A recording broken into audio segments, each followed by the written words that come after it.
Assalamu alaikum students. How are you? My name is Nisar Ahmed, the instructor of international relations. आज का जो हमारा topic है वो है द फर्स्ट वर्ल्ड वॉर, जो पहली जंग अजीम थी, उसके कॉजेज।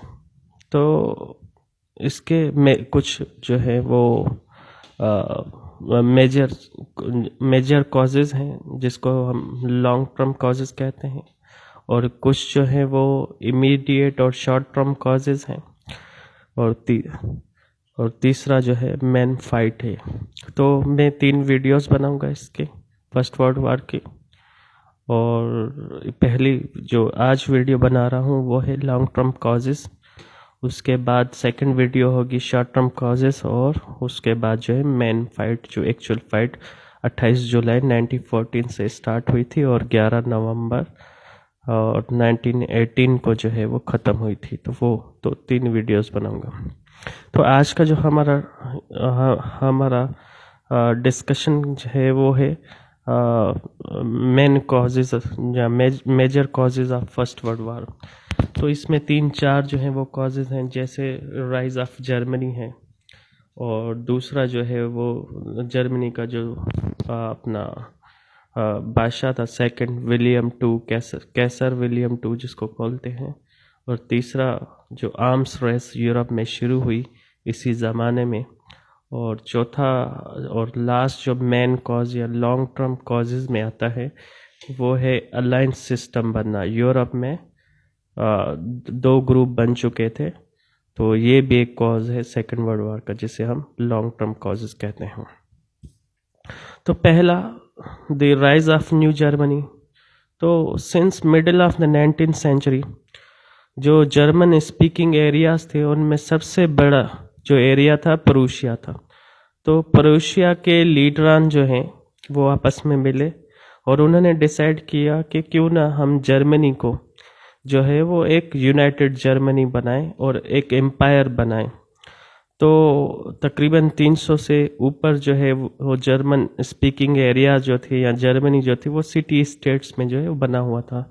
तो ये आइडिया जो है वो जर्मनी का जो दुश्मन था या अपोजिट था वो था फ्रांस। इसको वो आइडिया जो है वो पसंद नहीं आया, या ये जो स्कीम थी जर्मन पीपल, इसमें सबसे बड़ा जो हाथ था वो प्रूशियन जो लीडर्स थे उनका था, क्योंकि जितने भी एरियाज थे जर्मन स्पीकिंग एरियाज जर्मनी में, उनसे सबसे बड़ा जो किंगडम था वो प्रूशिया था। तो ये आइडिया प्रूशियन लीडर्स ने दिया था।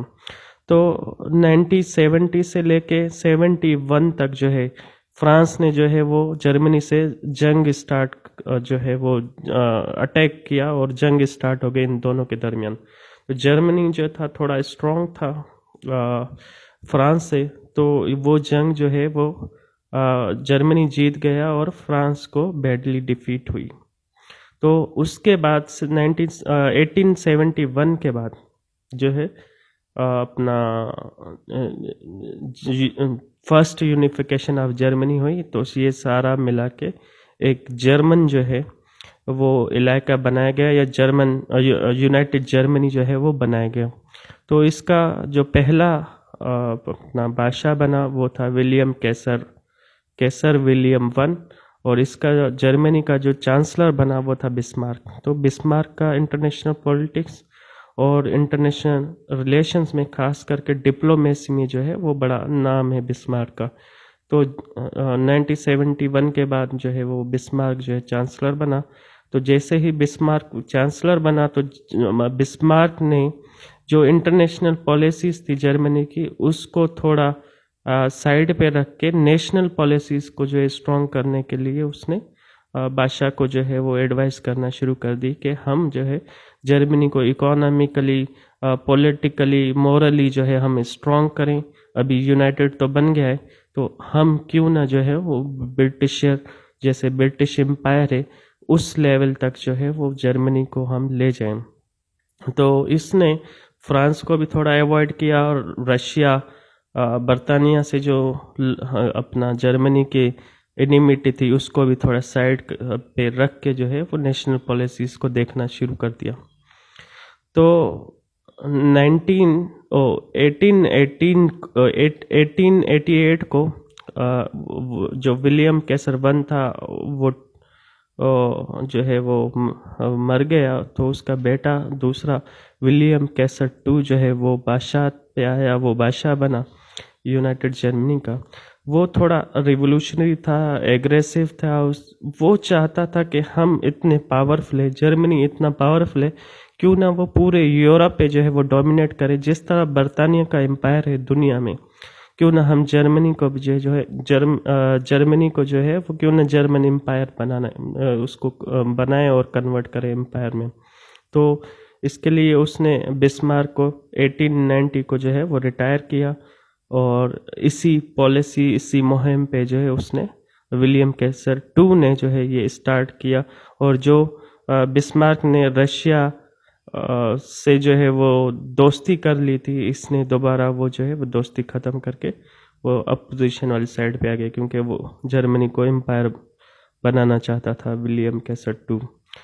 तो ये दूसरा लॉन्ग टर्म काज है। तीसरा लॉन्ग टर्म काज ये है कि जो विलियम कैसर टू है उसने सोचा कि अगर हम जर्मनी को जो है वो एम्पायर बनाएंगे, उसके लिए वो वर्ल्ड वाइड नेवी भी होनी चाहिए उनके पास, क्योंकि 90s के ज़माने में जिसके पास ज़्यादा नेवी होती थी, आर्मी होती थी, तो वो ज़्यादा स्ट्रॉन्ग जो है वो कंसिडर, स्पेशली नेवी, क्योंकि बरतानिया की जो नेवी थी वो दुनिया की सबसे बेहतरीन नेवी थी, और उनके पास ज़्यादा नेवी थी, इसलिए वो उन्होंने दुनिया में अपना एम्पायर बनाया था। तो इस सोच से जर्मनी भी ये चाहता था। तो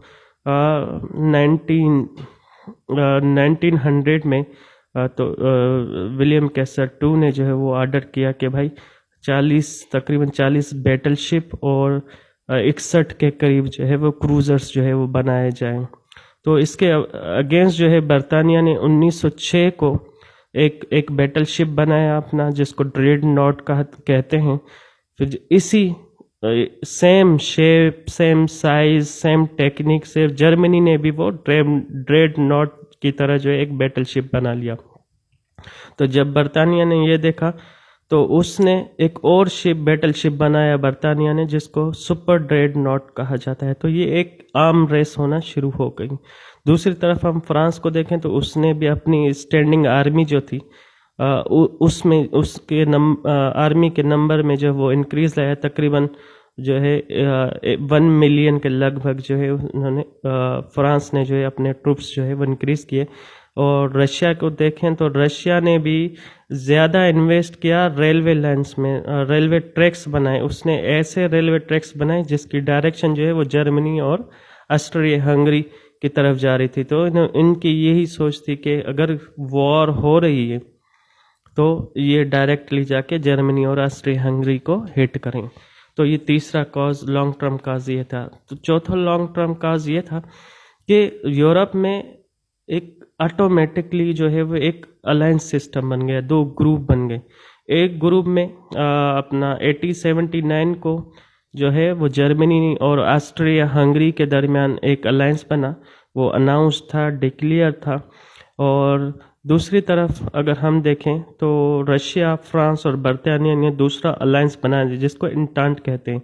वो ऑफिशियल नहीं था, वो फॉर्मल नहीं था, लेकिन एक अंडरस्टैंडिंग थी, क्योंकि इन तीनों का दुश्मन एक ही था, जर्मनी। तो जो एनिमी होता है तो उसका एनिमी जो होता है वो दोस्त होता है। ये इंटरनेशनल पॉलिटिक्स का जो है वो मशहूर मुहावरा है। तो दूसरी तरफ ट्रिपल एंटान बन गया। बरतानिया ने जो है 1904 और 1907 को जो है वो फ्रांस को ज्वाइन किया, और अपना रशिया से भी जो है उसने अपनी एक अंडरस्टैंडिंग बना ली। तो एक ट्रिपल एंटांट मीन्स अंडरस्टैंडिंग जो है इन तीनों में बन गई, और इनका एनिमी जो था वो कॉमन था, वो जर्मनी था। तो ये 2 अलायंसेस बन गए थे। तो जैसे ही वॉर स्टार्ट हुई तो इन 2 ग्रुपों में जो है वॉर स्टार्ट होना शुरू कर दी। तो आज के लिए इतना काफ़ी है।